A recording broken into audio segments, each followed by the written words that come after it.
राज ठाकरेंनी मध्यस्थी करून कबूतरखान्याचा वाद मिटवावा। जैन मुनी निलेश चंद्र यांचं साकडं, हाती शस्त्र घेण्याचा इशारा मराठी माणसासाठी नसल्याची स्पष्टोक्ती।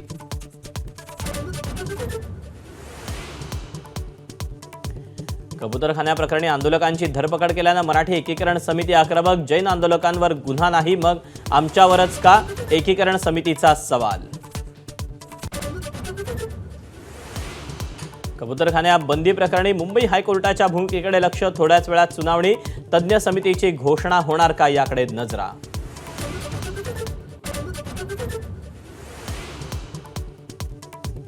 मुंबईत आलिशान निवासस्थान असूनही धनंजय मुंडेंना सरकारी निवासस्थानाचा मोह सुटेना। मुंबईत घर नसल्याचा बनाव, 5 महिन्यानंतरही सरकारी निवासस्थानी कब्जा कायम।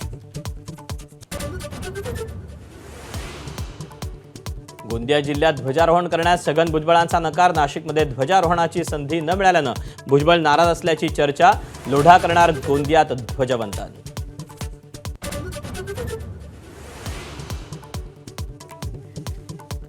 मराठा आंदोलक मनोज जरांगेंचा पुन्हा मुख्यमंत्र्यांवर गंभीर आरोप। मुंबईत होणाऱ्या मोर्चाविरोधात फडणवीसांनी कट रचल्याचा दावा।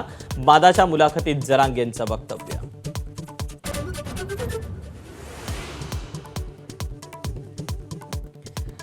बेस्ट पदवेळी निवडणुकीनिमित्त ठाकरेंची शिवसेना आणि मनसे एकत्र। उद्या मुंबईत मेळावा।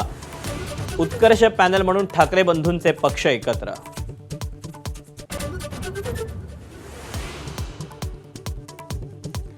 पुण्यातील सोन्याचा भाव असलेली जमीन अविनाश भोसलेंच्या घशात घालण्याचा घाट। हडपसरमधील जलसंपदा विभागाच्या 250 एकर जमिनीबाबत माझाचा गौप्यस्फोट।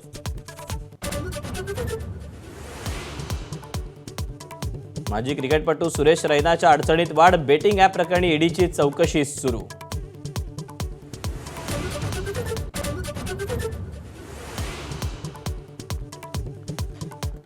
कुस्तीपटू सुशील कुमारला सुप्रीम कोर्टाचा दणकार। सागर धनखड हत्या प्रकरणात पैलवान सुशील कुमारचा जामीन रद्द। एका आठवड्यात पोलिसांना शरण येण्याचे आदेश।